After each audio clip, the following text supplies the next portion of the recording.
Hi viewers, நான் ஆடு வளர்க்க போய் என் பொண்டாட்டி செம்ம திட்டுறா. இங்கே பாருங்க,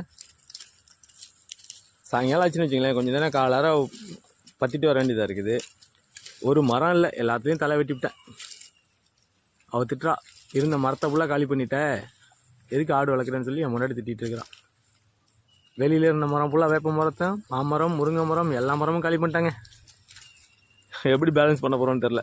இப்போ மழை பெஞ்சில்ல, பில்லு இருந்த பில்லெல்லாம் காலி பண்ணிடுச்சு ஓரளவு. கொஞ்சம் கொஞ்சம் யூரியா போட்டு தண்ணி அடிச்சு விட்ருக்கேன். முளைக்கட்டும், மறுபடியும் முளைக்க சாப்பிட வச்சுப்போம். தீவனம் வச்சு பேலன்ஸ் பண்ணிகிட்ருக்கோம். போயிட்டுருக்குது. வீட்டில் தான் சண்டை வருது. இது எப்படி தான் மெயின்டைன் பண்ணுறேன்னு தெரியல. ஆனால் நான் விட மாட்டேன். வெற்றியோ தோல்வியோ போராடிடும். தோல்விக்கு வாய்ப்பு இல்லை. ஓகே தான், சூப்பராக இருக்குது. தோல்விக்கெல்லாம் வாய்ப்பே இல்லை. ஜாலியாக இருக்குது. இதுங்க கூட இருந்தால் டைம் பாஸ் ஆகுது. நல்ல மைண்ட் ரிலாக்ஸாக இருக்குது. எவ்வளோ டிப்ரெஷன், எவ்வளோ மைண்ட் எப்படி இருந்தாலும் நல்லா ஃப்ரீ ஆகிடுது. அவங்க கூட நல்லா டைம் பாஸ் ஆகுது. ஜாலியாக இருக்கு. ஆனால் இந்த இப்போ எல்லாம் குட்டி போட ஆரம்பிச்சிடும். மார்ச் ஃபஸ்ட்லேயே வரிசையாக ஒரு 3-4 ஆடு குட்டி போட்டுரும். இந்த கோட் ஃபார்மிங்கை இப்படியே கொஞ்சம் கொஞ்சமாக உருவாக்கி 50 ஆடு, தாயாடு மட்டும் 50 ஆடு கொண்டு வரணும். ஆனால் எல்லோரும் சொல்கிறாங்க, கிடா குட்டி மட்டும் வாங்கி வளர்க்கலாம், ஒரு 3 மாதம் 4 மாதத்தில் விற்றுலான்னு சொல்லி. அது ப்ராஃபிட் இருக்குது. பட் ஆனால் எனக்கு என்னமோ இதில் தான் இன்ட்ரெஸ்ட் இருக்குது. தாயாடு நாங்கள் சும்மா சாதா ஆடு தான், அது நாட்டாடு தான், ஊரில் உள்ள ஆடு தான் வாங்கி வச்சுருக்கோம். கொஞ்சம் அதில் எக்ஸ்பீரியன்ஸ் வந்தோன்னே இன்னும் ஜாதி ஆடா, கொடியாடா பார்த்து வெளியில் போயிட்டு ராமநாடு அந்த பக்கம் போயிட்டு வாங்கிட்டு வருவோம். பாருங்கள், தலை ஒரு கொத்து உடச்சி போட்டால் எல்லாம் சேர்ந்து அடிச்சுக்கிட்டு நிற்கிது. இன்னும் ஒரு 5-6 தான் அங்கிட்டு வெளியில் நிற்கிது. ஜாலியாக இருக்காங்க. ஓகே வியூவர்ஸ், நம்ம சேனலை சப்ஸ்கிரைப் பண்ணுங்கள், லைக் பண்ணுங்கள், கொஞ்சம் சப்போர்ட் பண்ணுங்கள். இங்கே பாருங்கள், ஒடியாந்துட்டுருக்காங்க 2 குட்டீஸ்.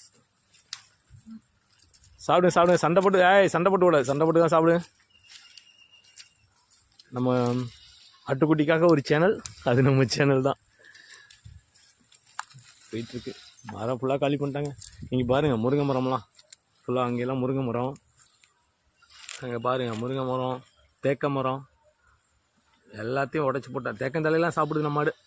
அதனால் கொஞ்சம் கவலை இல்லை. தேக்க மரம் இருக்குது, அடுத்து தேக்க மரத்தில் கை வச்சிட வேண்டியதான். இப்போவே வீட்டில் சண்டை வருது. என்ன வீட்டில் உள்ள மரத்தை ஃபுல்லாக காலி பண்ணிட்டேன்னு சொல்லிட்டு. இது தேக்க மரத்தை மட்டும் சாப்பிட்டா போகிறவாள்லங்க, தேக்க இலையை சாப்பிட்டா போகிறவாள். இங்கே பாருங்கள், தேக்க மரத்தை கீழேருந்து எப்படி கரண்டி எப்படி எடுத்துருக்கு பாருங்கள். நல்லா போயிட்டுருக்கு மரம், நல்லா ஹைட்டாக நல்லா போயிட்டுருக்கு மரம். 25 அடி ஹைட் இருக்குது. அதை போய்ட்டு தூர கடிச்சு வச்சுருக்கு பாருங்கள். தூர 3 பக்கமும் சுரண்டிட்டுங்க, 4 பக்கமும் சுரண்டிட்டுங்க. மரம் பிழைக்கிறது வாய்ப்பு கம்மி தான். இந்த மாதிரி பெரிய பெரிய மரத்தெல்லாம் சுரண்டி தாங்க வச்சுருக்குது. மரம் ஆடு வளர்த்தோன்னா மரம் செடியெல்லாம் வச்சுக்க முடியாது போல் இருக்குது. பில்லுக்கு இப்போது கொஞ்சம் யூரியா வாங்கி போட்டு தண்ணி தெளித்து வச்சுருக்கேன், தண்ணி அடிச்சிருக்கேன். ஓகே, முளைச்சுன்னா சாப்பிடும். தீவனம் வச்சுட்ருக்கோம், அதனால் கொஞ்சம் பயம் இல்லை, மேனேஜ் ஆகிட்டுருக்கு. சும்மா இப்போ ஈவினிங் ஒரு 1 ஹவர் மட்டும் திறந்து விட்டேன். ஓகேங்க, பாய். லைக் பண்ணுங்கள், சப்ஸ்கிரைப் பண்ணுங்கள்.